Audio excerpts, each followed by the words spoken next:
ఇందాక మనము ధార్మిక సనాతన వైదిక హిందూ ధర్మకి అని అనుకున్నాం. అది ఫస్ట్ టైం విన్నాం కదా, కొత్తగా విన్నాం కదా. అది మన అస్తిత్వం, ప్రపంచానికి దిక్సూచి. భారతదేశము సనాతన ధర్మం ప్రపంచానికి దిక్సూచి. ఎందుకంటే సనాతన ధర్మం మాత్రమే, భారతదేశంలో మాత్రమే స్త్రీ ఆరాధన ఉంటుంది.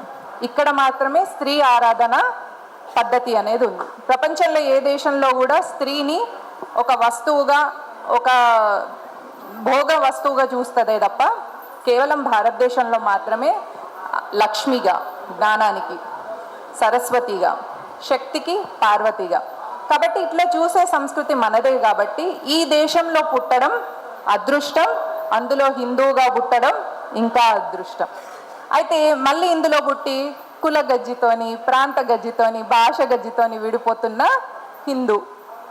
మనం కుల ప్రాంత భాష గజ్జితో విడిపోయినాం కాబట్టి ఆఫ్ఘనిస్తాన్ ఒకప్పుడు కౌరవుల నాయనమ్మ అమ్మమ్మ వాళ్ళ ఊరు, గాంధారి పుట్టిన చోటు. దాన్ని మనము పోగొట్టుకున్నాం. 1947లో పాకిస్తాన్, బంగ్లాదేశ్ని కూడా పొడగొట్టుకున్నాం. కుల ప్రాంత భాషకు అతీతంగా మనం హిందూగా జీవించాలి. ఒక హిందూ పెళ్లి జరగాలి అన్నప్పుడు అన్ని కులాల నుంచి వెళ్ళి అందులో భాగస్వామ్యం ఉంటుంది. పుస్తే మట్టెలు హౌస్లోల్ ఇంటి నుంచి వస్తాయి, ఐరేన్లు కుమ్మరింటి నుంచి వస్తాయి, మళ్ళీ డప్పు వీటికి సంబంధించి మాలామాదిగ ఇంటి నుంచి వస్తాయి. మనము చెక్క సామాన్లు చేయించుకుంటే వడ్రంగి ఇంటి నుంచి వస్తాయి.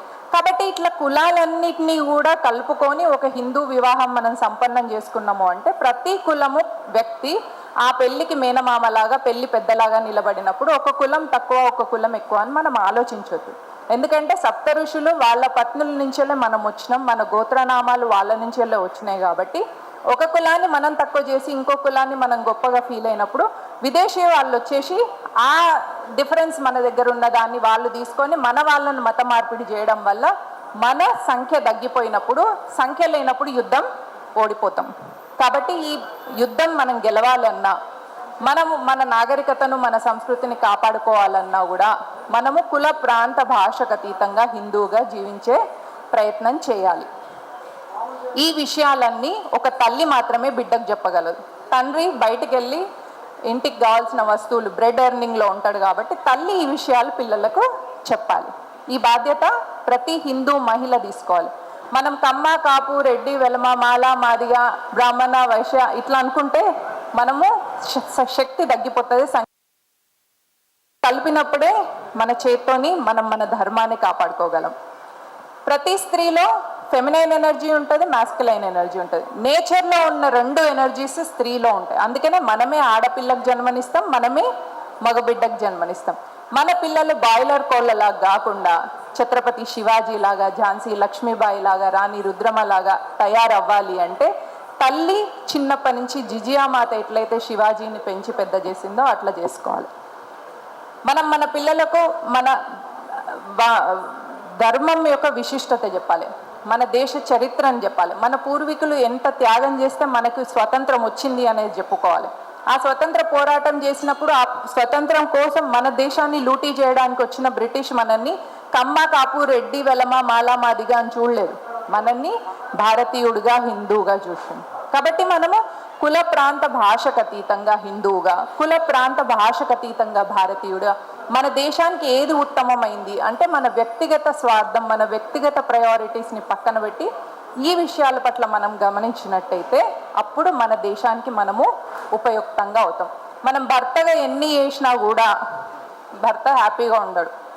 భార్యకి ఎన్ని నగలు కొనిపెట్టి ఏం చేసినా కూడా అప్పుడు ఇంకో సంబంధం వచ్చింది, ఆ సంబంధం పెళ్లి చేసుకుంటే అయిపోదు, ఈయనని చేసుకొని నా జీవితం ఇట్లా అయిపోయిందని బాధపడే ఆడవాళ్ళు కూడా ఉంటారు. మగవాళ్ళు కూడా ఇది భార్య గయ్యాలి అనిపిస్తుంది, వేరే అమ్మాయి మంచిగా అనిపిస్తుంది, ఆయన భార్య గయ్యాలి అనిపిస్తుంది. కాబట్టి మన ధర్మాల్లో అంటే భార్యగా, భర్తగా, కూతురుగా, కొడుకుగా, అల్లుడిగా ఏ ధర్మాలైనా ఆ ధర్మాలు, ఆ బాధ్యతలలో మనం వాళ్ళని తృప్తిపరచలేం. మరి దేనిలో మనం తృప్తిపరచగలం? ఏవి చేయడం వల్ల మన జీవితం ఉత్తమ గతికి వెళ్తుంది, మన ఆత్మ ఉద్ధరణ అవుతుంది, ఆత్మ ఆనందం అనేది వస్తుంది అంటే దేశం, ధర్మం.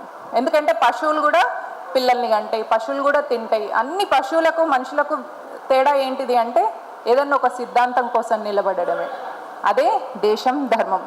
నేను 2014లో అమెరికాలో ఉన్నప్పుడు నరేంద్ర మోదీ మేమున్న ప్రోగ్రామ్కి వచ్చినప్పుడు, మేమున్న చోటుకి వచ్చి ప్రోగ్రామ్ చేసినప్పుడు ఆయన ఇట్లా వెళ్తుంటే ఆయన ఒక మాట అన్నాడు అన్నట్టు, ఈ దేశం కోసం పనిచేయడానికి వస్తారా అంటే వస్తా అని చెప్పి నేను వచ్చిన.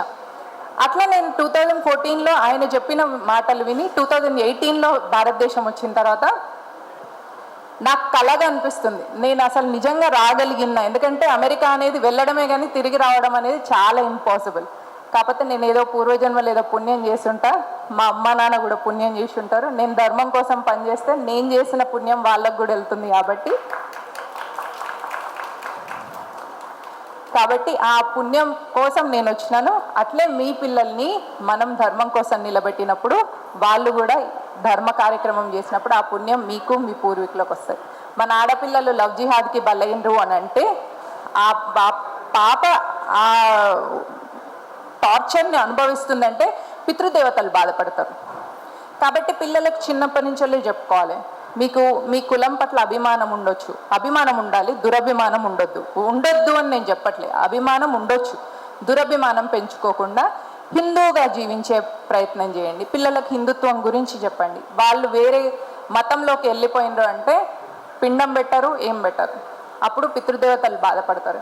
మన పిల్లల్ని మన పితృదేవతలు గర్వపడేలాంటి సంస్కారాలు ఇవ్వాల్సిన బాధ్యత మనదే.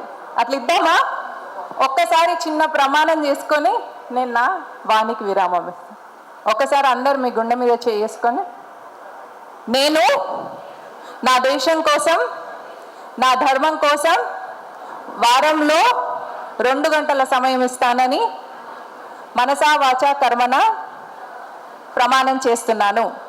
నేను ఏ వస్తువు కొన్నా హిందూ దగ్గరే కొంటానని ప్రమాణం చేస్తున్నాను. కుల ప్రాంత భాషకు అతీతంగా హిందూగా జీవిస్తానని, కుల ప్రాంత భాషకు అతీతంగా భారతీయుడిగా జీవిస్తానని, నా దేశం కోసం నా ధర్మం కోసం నేను నిలబడతానని, ఆ శక్తిని నాకిమ్మని ఆ రాజశ్యామలాదేవిని అమ్మవారిని మనస్ఫూర్తిగా కోరుకుంటున్నాను. తన్ మన్ ధన్ ఏదో ఒక రూపంలో హిందూ సంస్థలతో కలిసి పనిచేస్తానని మాట ఇస్తున్నాను. ప్రమాణం ఎంతమంది చేసిండ్రు? చేయని వాళ్ళు చేయలేదా? మీరు చేయలేదా? ఈ ప్రమాణం విన్నా చేసినా చేసే వాళ్ళ పక్కన ఉన్నా వాళ్ళంతా ప్రమాణం చేసిన కిందకే లెక్కొస్తుంది. ఎందుకంటే ఇది గుడి, ఆలయం. అందులో స్వామీజీ లాంటి దివ్యాత్మల సాంగత్యంలో ఉండి చేసిన ప్రమాణం కాబట్టి విన్నవాళ్ళు కూడా ఈ ప్రమాణం చేసినట్టే. ఈ ప్రమాణాన్ని నిలబెట్టుకునే బాధ్యత మనదే. ఒట్టు తీసి గట్టు మీద పెట్టుడు ఉండదు దీనిలో.